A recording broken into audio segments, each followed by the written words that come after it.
도로 여름색 슈브리 도로 장지우 슈브리제 문직동고 양압주 마시 로라 장지우 말이야 야와 유니 들려 편네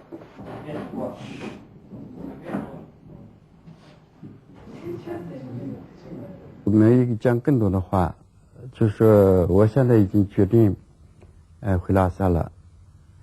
张那边先走啊，还是我先走？这样的是跟张那边说呢，说你先走吧，你人多，你先走，我们随后就来。这样呢，就是这个到拉萨去了。In August, the Dalai Lama returned to Lhasa. Lhasa went back to normal. However, the 17 agreements were under heated debate among the officials.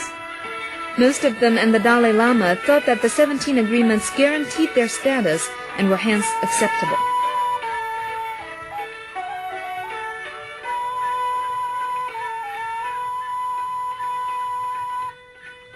On October 29th, the Dalai Lama sent an official telegram to Chairman Mao Zedong expressing his endorsement of the agreements.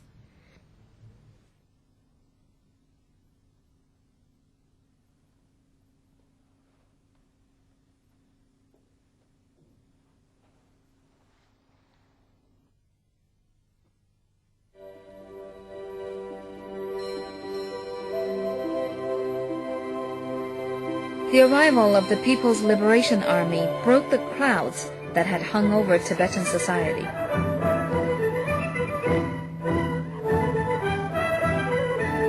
The Panchen Lama, who had stayed for many years in inland China, returned to Tibet and reconciled with the Dalai Lama.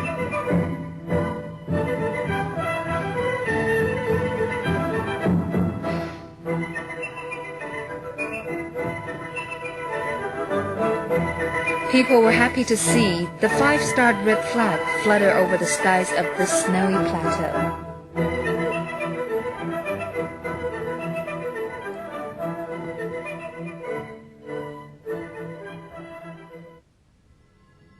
According to the agreements for peaceful liberation of Tibet, nothing was changed of the feudal slave system practiced in Tibet. It's a theocratic medieval social system. The production tools and the production styles were extremely backward, and the labor and production efficiency extremely low. In the Lhasa River Valley, with its mediocre natural conditions, the harvest of barley was only 8 to 10 times the amount of the seeds planted. Under such circumstances, the ranch economy, which highly concentrated both land and labor, made it easy for the ruling class to grow wealthy. That's why wherever the Kashag government's power could reach, nearly all the land belonged to the ranches, and the ranches belonged to the temples, the nobles, or the Kashag government. They're termed the 3 major masters in Tibetan tradition.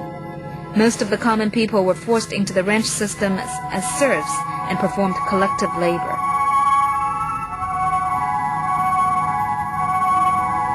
The serfs had no rights.